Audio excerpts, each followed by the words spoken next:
বুধবার ইস্টবেঙ্গল ম্যাচ শেষে হঠাৎই একটা অদ্ভুত ঘটনা ঘটল।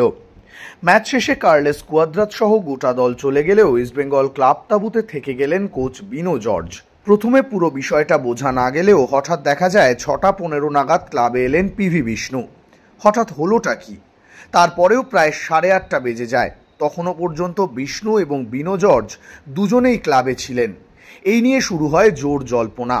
এরপর সূত্র মারফত জানা যায় ইস্টবেঙ্গলের ফুটবলার পিভি বিষ্ণুকে বড় অঙ্কের চুক্তির প্রস্তাব দিয়েছে গতবারের ISL champion Mumbai city FC.